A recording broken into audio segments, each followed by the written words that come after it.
It has been a fascinating and frustrating year in internet culture, a year where memes maybe played a larger role than normal, I think, in how we understand the world or make sense of the news.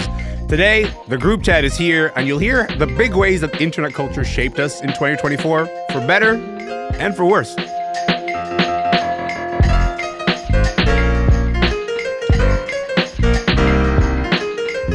I'm Elamin Abdul-Mahmoud, and this is Commotion. It has been a year on the internet. There's the pygmy hippo in Thailand that captured people's hearts, and I don't really know why. There's the model who went viral teaching people how to make Cocoa Puffs from scratch.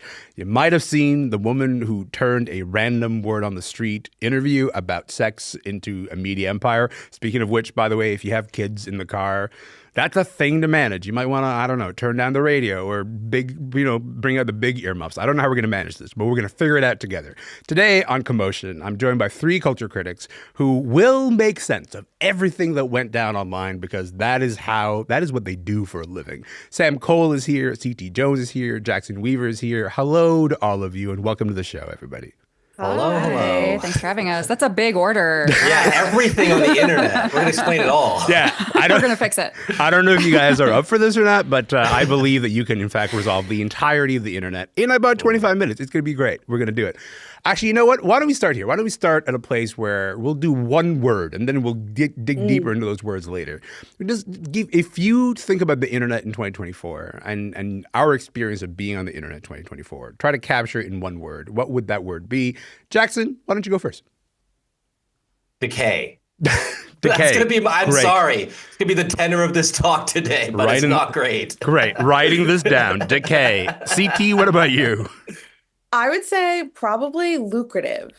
Ooh. I like the tension between the two of them because there's no reason that decay can't actually be lucrative. I think it usually is. Yeah. Sam, what about you? I was between nauseating and chaotic, so I'm going to go with vertigo. Oh. Ooh. None of this bodes well for anything, by the way, No. but I love that this is where we are starting. Okay, we can't talk, I don't think, about this year without playing her, or without playing this. And I really don't want to start here, but we gotta, so let's do it.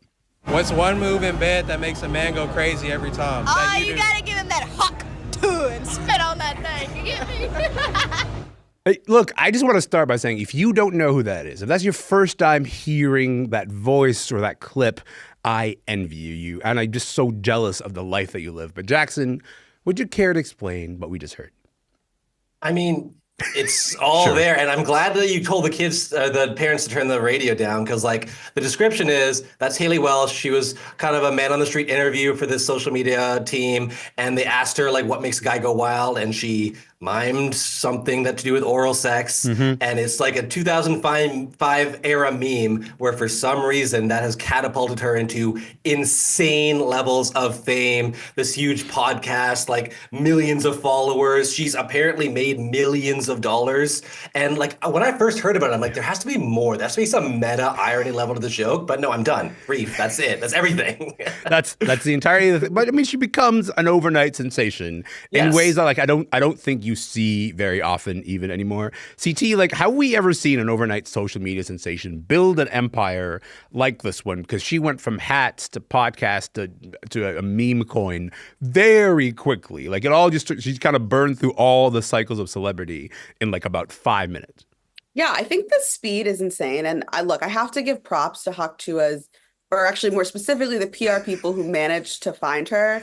I don't know what, None of those words are in the Bible, CT. None of those words. I'm so sorry. Okay, continue. Sorry. I might not see heaven, but the people who were able to find her, to get her to sign a contract so fast, Yeah. I think it says something about like what we're going to see in the future. But I will say, people making social media empires is not a new thing. No. Hawk Tuah was just particularly speedy, but there's a reason why if I say the name Brittany Broski to a teenager, they'll probably say, oh, the podcaster, instead of, oh, the girl who went viral for making the face after tasting kombucha. Yeah. Like, there is an entire ecosystem built now and created and already set up ready to go so that the next time someone has a viral moment, which given the speed of things will probably be tonight, we'll probably have to redo this next week. Maybe it'll be on the show. Actually, guys, I'd love, a Mac sponsorship. So if we can make a holding space moment, pay for my Christmas presents, that'd be insane. But yeah, it happens all of the time. I think now you're just seeing the speed you're going to see it get faster and faster and faster. And with the rise also means that the decline can sometimes happen just as fast. Yeah, I mean, we had Zaza Gabor in like the 50s. That's not exceedingly new to see that kind of celebrity for just being a person. But I don't know. It's overwhelming how big it is. But I mean, look, we talk all the time, Sam, about the idea of an accelerating pace of fame and also an accelerating entire cycle of fame. We might never talk about Hawk Tuah again in 2025, and I sure hope so. However, I think there's something sort of compelling about the idea of burning through that pace of fame so quickly because the internet is kind of eager to be like, let's move on to the next thing and build a monument around them for approximately about 8 minutes or so. What do you make of the pace, like the accelerating pace of how we move through these cycles? Yeah, I mean, I think it says something about like this is the only way really to make a bunch of money fast or make a bunch of money at all anymore on the internet is to become a meme, which also involves like degrading yourself a little bit a lot of the time or like losing a little bit of shame, like doing something really wacky on the street. I think we see that all the time with like a lot of these man on the street things. I think the Hawk Tuah thing is really interesting. I've never said that out loud. That's so disgusting. I hate that. It's also ruining my life, so I understand. I've tried to go as long as I can without having to say it. So the fact that we're talking about it for many minutes is very distressing to me also. We're here together. We're doing this together. Yes, we are. Yeah, I think this is really an interesting example of that, speaking of like pace and like how fast these things happen, because it's about sex, right? But it's like the least sexy thing I can really imagine. Not just like the phrase, but also like the way, like the man on the street thing, the original video, also like all of her like stuff after. Yeah. Is really interesting. It's like this detached thing from sex itself. In a time when like kids are more and more like sex negative, honestly. And like the culture itself is like getting more and more kind of repressive and talking about sex is harder to do online. So to see this become the thing that's like, oh, this is like the moment is really kind of strange to me. Like it's this like we just talked about, like this weird tension between like what we can talk about and then also what makes money and what actually earns your fame. I want to come back to that idea of the sort of sex negativity of the internet because there's a lot to dig into there, and certainly a lot of the trends certainly lead us in that direction. But also, just to close the loop on the Hawk Tuah, oh God, I hate that sentence. But Jackson, I think it's worth sort of like bringing people up to speed because she got involved with cryptocurrency, and then this week it came crashing down. Do you want to just fill people in on the details quick there? Yeah, I mean, so crypto, you can very simplistically kind of think of it as this decentralized digital currency that basically kind of acts like a stock. So she launched her own, said everyone, this is going to revolutionize currency. It wasn't ever going to. And it launched to huge, I think 490 million because people were so interested in it because it's Hawk coin. It's made by this person we all know. And then like immediately afterwards, it plunged 90% of its value. People lost a lot of money. And she has been accused by everyday people, because we should caveat that there's no legitimate evidence that this was criminal, but she's been accused by lay people of operating like a pump and dump scheme, things that you might have seen in Wolf of Wall Street, of just trying to artificially inflate the interest in this coin so the price goes up and then people buy in, and then the person who does that cashes out, makes a bunch of money, and everyone else goes broke. Again, not proven at all, but people are very mad. And if this were the case, somebody who did do that could go to prison for like 15 years. So it's the beginning of a very big controversy. Who knows where it's going to go? CT, just last word to you on Hawk Tuah, because good God, what does it say to you that this is a figure who could arise to kind of define a large part of the online conversation in 2024? Look, I'll take it back to that word I said in the beginning, lucrative. Everything is about cash now. And I think that the lesson that we are getting in this corner, I love how everyone is like, here's like, I don't ever want to say Hawk Tuah again, but I can promise you that there is a 15-year-old somewhere in North Carolina whose only goal is like, as long as I could get one viral man on the street interview, that's the difference between me going to college or like me being able to buy a house. Yeah. So while we're here and we're like, this is silly, this is objectively silly, there's an entire generation who every, month and a half realizes, oh, virality is the only way that I'm going to make cash going forward. That's probably the most distressing thing that somebody can hear listening to this conversation. I mean, like, and that's real, right? Like the idea of, hey, like college is not the way to secure my future because that's clearly not worked out for millennials, right? Like there's enough evidence to suggest like actually the path is exactly this path. How do I position myself in a place where I can achieve that kind of virality?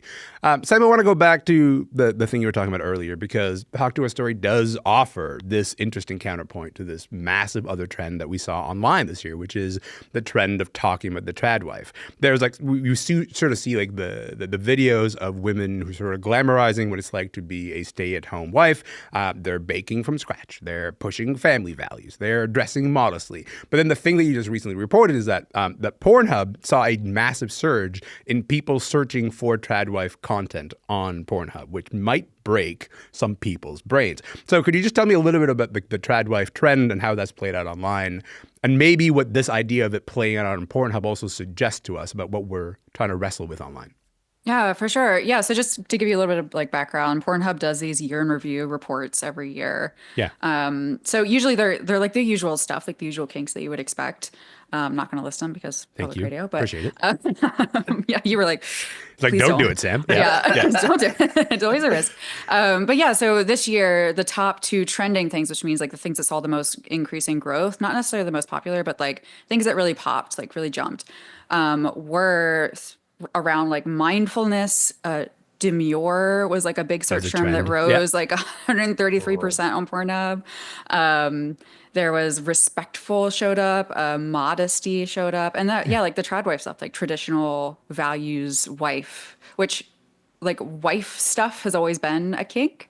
But this was exceptionally different, I think, because it was rising above the rest to kind of really become that trending thing, which I don't know. I saw that and I was kind of like, okay, yikes. Considering the year we've had. I mean, do you see, because you were talking about the idea of like seeing it as maybe in conversation with an internet sex negativity, right? Like there's this sort of like notion of like, actually it's a retreat, from particularly bold boundary pushing ideas of sex. How do you see those two things in conversation? Yeah, I mean, I see them related definitely in that people like the tradwife stuff, like the content you see on TikTok, the content you see on Instagram. Yeah. It is fetish content. Like that's a fetish. Like that's an idea of something that doesn't exist in real life. It's a fantasy. It's always been a fantasy. It was a fantasy in the 50s and 60s of like the tradwife, like they didn't say tradwife. They just said like housewife or homemaker. Yeah. But having that like perfect body, perfect appliances in your house, perfect lifestyle, perfect baking was always this kind of aspirational ideal. And now people are connecting those two things and saying, oh, the things I'm seeing on Instagram, I can actually just go on Pornhub and look for. And I think it's interesting to fetishize that in this day and age when like that definitely is not a thing that exists for most people. It's economically impossible for most families to have that kind of lifestyle and have one of your spouses stay home full time and look cute in front of the oven. And like I said, it's like the walls are kind of closing in around speech around sexuality and sex education and freedom of speech online. But at the same time, it's coming out through these cracks on places like Pornhub, where people are still obviously fetishizing and interested in this stuff, but they're seeking it out in that specific context of porn, which I don't know, I think is interesting. For out of all arenas, for that to be the place where you go, like, let me go to that arena to engage with this kind of content. But also, like, CT, I gotta say, like, we've met a few viral tradwives this year. None of those words are in the Bible either, by the way. There's Hannah Nealman of Ballerina Farm. There's Nara Smith, who's probably the most famous, I think. She's a model who has been making all those videos of like her making Oreos from scratch, and then those videos get so much opinion. There's also the Secret Lives of Mormon Wives cast, which also went viral. But also, we met creator Jules LeBron, who went viral for coining this phrase. Let's hear it. You see how I do my makeup for work? very demure, very mindful. I don't look like a clown when I go to work. I don't do too much. I'm very mindful while I'm at work. See if we can just pull together a couple of these threads, right? If we just pull together the idea of tradwives, the idea of very demure, very mindful, the idea of, mob wife aesthetic. We are working through some gender stuff on the internet. What do all these conversations tell you about the anxieties maybe that are coming out in these trends? Yeah, I love that you asked the they them about gender. I'll remember this. Okay. You gotta do it. Let's go. I gotta do it. You gotta do it. One of the things that I find fascinating about this is because we're seeing all these threads connecting to things that aren't originally meant to be next to each other. Jules is such a great example, the creator of Demure and Mindful, because where she's coming at it from is this kind of like doll, cutesy-esque aesthetic that really is built and kind of popularized by the trans community. It's something that they hold the doll aesthetic very close to their hearts. And so with Jules kind of made this video as a cutesy, jokey thing, it became so huge that it was kind of removed from all of its context. Yeah. So then a sound on its own without any knowledge of the creator seems like it's perpetuating the same things that we're seeing online. And again, I'll say it, I'll go back to cash. You're going to hate me. I'll go back to cash. Go back to cash. There's a reason why we're seeing quiet luxury, old money aesthetic, while we're seeing all of these tradwife content, because the focus on the internet right now is about money. When you're seeing tradwife content, for people who might be searching on Pornhub for it, it's a fetish because they're like, I'm interested in this sexually. But for a 19-year-old who doesn't understand that the woman behind on her screen is a millionaire just trying to do an act to get more cash from her, she's seeing this as, this is a dream for me. I didn't know that this was a possibility. And wouldn't it be so nice if there was a world where I didn't have to work? I wasn't working, 45 hours a week, where I could even think about having children and not be concerned about the lack of abortion access or the lack of healthcare in the United States. So all of this is coming together as saying we're having a lot of systemic problems. And there are just people online who have figured out how to sell proverbial answers, and people don't realize that they're being sold to. Right. So it's actually even less about the anxieties that are being addressed. It's more like, how can someone make money while making you feel like they're having a conversation with your anxiety, which is actually like much more sinister, I think, if you kind of step back and think about it. Yeah. I should say, for folks who are just joining us, my name is Elamin Abdul-Mahmoud. This show is called Commotion. Sam Cole is here. C.T. Jones is here. Jackson Weaver is here. And we are talking about this year on the internet. Jackson, I hate to be that guy, but I'm starting to feel like that, like the dog with the fire. I mean, like, this is fine. Yeah. but it's also clearly like it's not. You've described this year on the internet as a year of decay. That the idea that the internet is dying. That's very distressing. Also, do you want to get into that idea? Do you want to get into that claim? Like, why do you feel that way? I mean, it's not my theory at all. The dead internet theory is something that you see on the internet. It breaks down to, when the internet started, this is a way for us to navigate and source information for humans to interrelate with one another. Now, because of exactly what CT was saying, the internet is a place to make money, and the best way to do that is to outsource your time to bots. And now the internet is a place for bots to post content. You go on Facebook, see like a shrimp Jesus or like AI generated disinformation about floods and like fake disinformation based news. But then underneath that, you'll see bots interacting with it. And then the bots will be interacting with the bots interacting with it. And it's all either very blasé and boring and like, this is information I enjoy. And then somebody else being like, I like this too, on X or on Facebook to an alarming degree. But it's also things that are just set up to make us angry and by that token get our attention. Social media is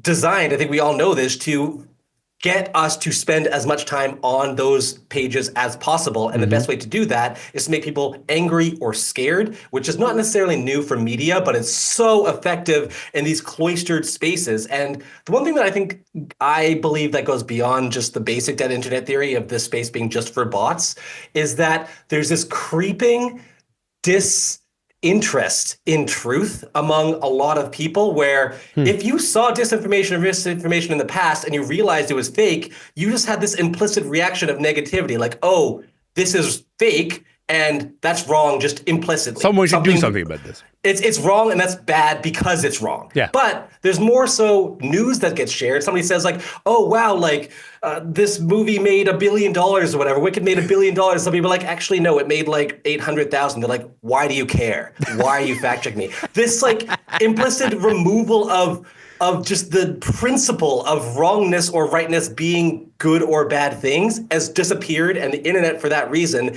is dead, because there's no real way to interact with somebody to change their mind if they don't care what is true. And it makes me very sad. Decay and profit put together. I mean, not to make a bad thing worse, Sam, but I think like my word of the year to describe the internet would have been something close to Jackson's, which is to say, like, there's a lot of detritus. Like, there's a lot of sort of ephemeral detritus, things that sort of happen and they feel significant, and then we move on. We move on so quickly that it almost like feels like you can't make sense of the thing that just happened.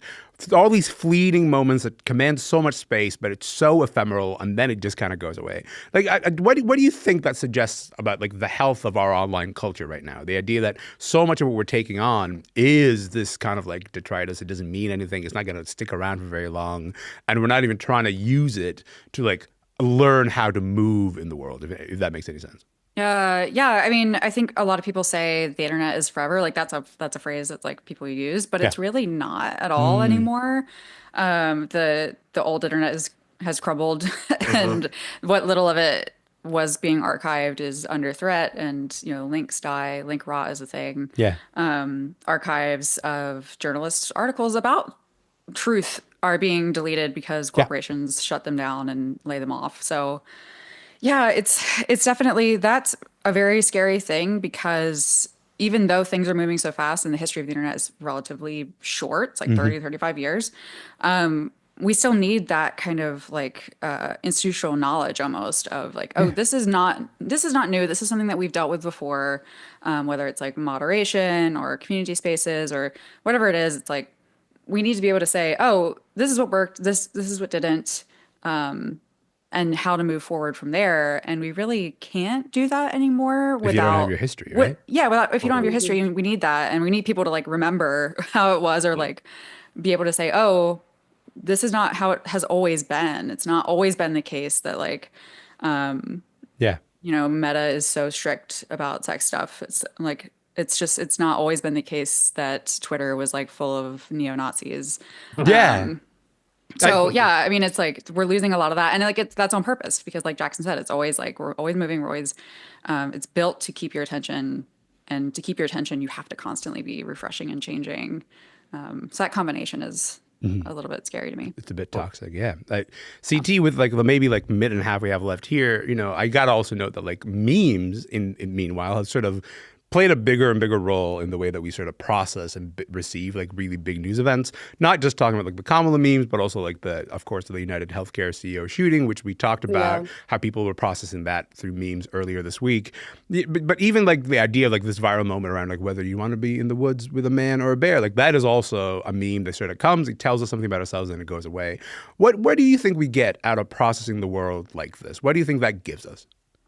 Well, I loved hearing from Jackson and Sam, because I feel like, one, I would tell everyone to read their work. And two, I think it kind of tells us what people are scared of. It tells us what people are focusing on. And I think, not to be less pessimistic, but I think it kind of gives us a framework for what people could be looking forward to next year. I mean, I would link this kind of idea of decay online as part of the reason why younger generations are returning to a lot of physical formats. You have vinyl, you have the obsession with digital cameras, and it's because there's a generation that has realized that the internet is no longer forever. So instead of thinking about things in terms of labor and productivity and kind of giving in to the fact that the internet is now just the way to make money, what I'd really love for people to kind of look forward to, especially in the new year when we kind of have the billionaires running corporations with an eye toward profit already on our mind, let's see how we can kind of flip the conversation. And instead of saying,